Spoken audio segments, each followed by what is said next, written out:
Andrew McCART, IFL TV, in association with MTK Global. Delighted to be joined by Darren Tetley. We've just had a little conversation there off camera. This is the first time we've actually met. Yeah, never met you. Like I said, I met James all them years ago. Oscar that was at the last MTK, but yeah, the first time I've ever met you, so it's nice to meet you. Yeah, you too, my man. Well, let's talk about it then. Good fight, great fight against Samuel Antwi. I hope I've said his name right there. What's your thoughts on the fight? What's your thoughts on Samuel himself? I think it's a very good fight. I think looking at his record, he's only lost one fight himself, and I mean, you look at the guy he lost to, was a super welterweight, and by the look of his record, an absolute puncher. So. You don't really looking at that, and myself, only one defeat to Liam Taylor, which was, I think, MTK's fight of the year last year. So, we're both coming into this fight, with good fights behind us. So, I can't wait for it. I think it's going to be a really good fight. I think Sam's a very good fight, and trust me, we're in no uncertain terms that this is a hard fight, Some people might look at a record 12-1 and 20-1 and just suddenly think, the 20-1's got it. But we're under no illusion how hard this fight's going to be, and we've put all the work in behind the scenes and in the gym, and to give, I guess, Samuel the respect that he deserves, and that's all we can do. All the work's been done in the gym. We've made the weight correct and how we should. And now it's obviously down to tomorrow night to get the fight going and win that English title for myself. And saying all that sort of stuff, people might think that the 20-1 might have it over the 12-1 and whatnot, but that being said, it's like it's the English title on the line. Do you know what I mean? Every time there's an English title on the line or the British title on the line, they're normally evenly matched guys. Do you know what I mean? Especially if it's the vacant title. Do you know what I mean? You've got to have it evenly matched for these two guys to go at it. Now, you mentioned as well, you against Taylor was the MTK fight. That was a great fight, by the way, just to chuck that in there. But can we hopefully see the same for the fans, see a similar sort of fight in terms, because you've got a fan-friendly style, so will you make it entertainment for the fans against Sam tomorrow night? I think so, yeah, but this time, I guess, on my terms, not Sam's like I did with the Taylor fight, Going down twice against Taylor wasn't the fucking plan before the fight, so, and I just had to dig in, and I remember going back after the third round, or the fourth round, and just saying to Mick, I'm just gonna fight. I'm just gonna go out and, against a puncher like Liam, that was probably not the best idea, because when you watch him, it was fun for us watching. Yeah, fun for you. It wasn't fun for me after, but when you watch him, he doesn't look heavy-handed, and he doesn't until he hits you, and then you think, okay, yeah, that hurt. He hit you in the arms, and it hurt.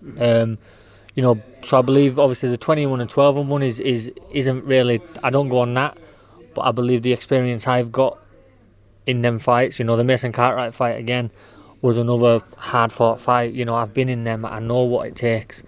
I think Sam was hurt by Jess Smith in the first round of their fight, but I've spoke to people who believe Jess Smith took that fight lightly and thought he was just going to go in against the 8-1 at the time or whatever it was. I'm going to beat this kid, and Jess Smith hurt him and nearly did, but punched himself out. Sam finished the fight brilliantly. So I'm under no illusion it's a hard fight, but I do think experience for me could be a key factor, and that's not experience in the record, just experience in the ring and the fights I've had. I think look at the stats. I think I've had 100 and odd rounds, and Sam's had 50, or something like that. So, and for me, it doesn't matter who you've boxed, who you haven't boxed. I think rounds are rounds, and if you've been in there, then you've got that experience. And like I say, go back to the Taylor fight. I know I got beat, but every round in that fight was here or there. So, it stands me in very good stead for this. And I've done this lockdown, this quarantine, whatever you want to call it. I've done this fight. I've done this before. And I remember the first time. Every boxer you see on interviews, and they're like, the interviewer will say, will it affect you? Nah, I'm not bothered. It won't bother me. Trust me, it does. Trust me, until you've done it, we're all boxers. We're all going to say, I don't care. I'm not bothered. But cliche, isn't it? Yeah, of course it is. How's training gone? Brilliant. We're never going to turn around, are we? If we got knocked clean spark out in sparring, say, yeah, I got chinned in sparring.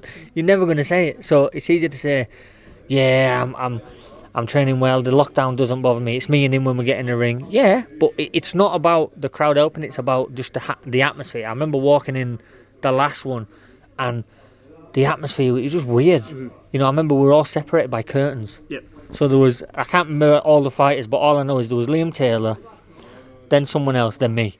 So I was like 2 curtains away from Taylor. So when he's smashing the pads in the change room, you're thinking, fucking hell, he's going to hit me with that, you know, and you're trying to whisper so no one can hear you. And until you've been in that, you don't know how you're going to act. So it is a cliche for people to say, I'm not bothered. But I just think the experience I've got of being on these shows is, again, just another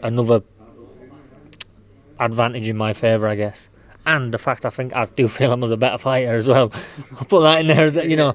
I just believe that the skills I know I have, if I put them into play, then I win this fight. That being said, can you go in there and put in a performance where you can stop Sam tomorrow night? I mean, the old saying is never look for the stoppage. You know, you start swinging and you get caught with a shot, you're in trouble. And I think even going back to the fight of the year again and being in one of them fights, it is all well and good, and I love being in them. But I have to win this fight. So I'm going to go in this fight, do what I'm told to do, and I think that itself will just gel into a war, you know, into one of them fights. And I'm about knocking him out. I'm not really a puncher, but all I will say is if he swings wild shots or he just comes forward, he'll walk through a few of them, and he will take a few of them because he's a tough, durable guy, you know. But there's only so many in a 10-round fight you can keep walking onto before, you know, you get stopped, or before you start thinking to yourself, hang on a minute, this is starting to get to me now. You know, I'm not going to say I'm going to come out in the first round, hit him with a left hand and he's lied down. That's not me, and I'd be lying if I said that were me. But I believe I'm accurate enough and sharp enough that when they feel the shots, they are hurt. You know, maybe not knocked out, but they do feel them, and it makes them think twice about just storming in, I guess. Mm-hmm. What does winning the English title mean for you? I mean, it's one step closer to that British title. So what does the English title mean for you at this stage in your career? Yeah, you know what? It is, you know, people say, you know, you do the Central area, the English, the British, European, the world. I'm not really looking at the British at the minute. You know, I remember I'd done an interview with Oscar before the Taylor fight, and that was an eliminator. And I said to Oscar, the winner of me and Taylor will not fight for the British title. I said, we won't. That will not be our next fight. And Taylor's not fighting for it, you know, and they've got another final eliminator already booked in. Mm-hmm. So I think you can't start going, there's too many routes and too many options for all other fighters, you know. And for me, I just want to fight. And the English title for me is, you know, I done an interview with MTK, and they got a quote saying, you know, I went from a teenager getting arrested multiple times, you know, to now going to be English champion. So that's Lee Eaton, who always does his thing. You're good dancing, that Lee. You know, so from where I've come from already to then win an English title, I can go back to the council estate I'm from, which gets a bad name in Bradford, and like your Homewood Council Estate's got an English champion. You know, that's what it means for me. And Mick Mars, and my trainer, he keeps himself out. He will not sit here and do an interview here. He will not. I'm telling you, he won't do it. He just doesn't like him. You get people coming to the gym for filming, and he's not keen on it. You know, he's not that type of person. And with that, I done an interview yesterday, and with that, it seems to no one really gives him credit. You know, he's had every champion he can get, barring English. He's had Central area, British, European, and World with Stewie Hall. So this is the one he hasn't had, and now I get to give him it. So more incentive for you, I believe. Yeah, definitely. And listen, he'll call me an idiot, whatever I said, but what that man's done for me in my boxing career, you know, because he's quiet and keeps himself out of the way, he doesn't get the credit for it, you know. And I say it all the time, I hate fighters when they get beat to go to a new trainer. I just unless there's something going on behind the scenes, I'm fair enough. But I think it's like I lost to Liam Taylor. I'd been with Mick 7 years, so who better to see? He knows me. He knows what went wrong. He knows what didn't. Whereas if I just go to another trainer, they don't know me. Yeah. They don't know my temperament. They don't know how I am. They don't know how to react at certain points. So why you need move? That bond, don't you? Yeah. And me and Mick has got it. He has a funny way of showing it sometimes. But I've told him when I win this fight, he better smile. He better crack a smile. And I think he will. Good. Looking forward to that. Well, somebody in your weight class is fighting the night after you with the Kelly versus Avanesyan. It'd be stupid and remiss of me not to get your opinion on that fight, because it's a fight that I'm sure you're a boxing fan. You've been waiting as much as we have for these 2 years or whatever it's been for this fight to happen. It's finally happened. happening on Saturday night. Josh Kelly, Avanesyan. Finally, what's your thoughts? I think every interview I've done since that fight's been made, I've been asked about it. I think I've sparred Avanesyan. Now, I haven't sparred Kelly as a pro. I remember doing technique spars with him on the England team. But for me, I'm not sure if Kelly's going to have the power to keep him off him. And I just think Avanesyan is like the way he can go through gears is like, you can watch him and actually see it. I remember talking to Lewis Ritson's dad when I was sparring last week, and he even said, he said you see him, you see the changes when he goes through them, and it's just if Kelly can stand up to that, you know. And for me, I just think Avanesyan's got again the experience and the strength, and also he's a very technical fighter. He's not just running there and throw punches with you, you know, like a wild brawler. You know, you don't beat Shane Mosley, regardless. You don't beat Shane Mosley just being a puncher. I don't care whether Shane Mosley was past it or not. You do not beat people like that just being a puncher. You know, and I do think that Avanesyan will pull it off. And as I said again, if Josh Kelly does win and I'm wrong, I believe the performance Josh Kelly will give to win will catapult him.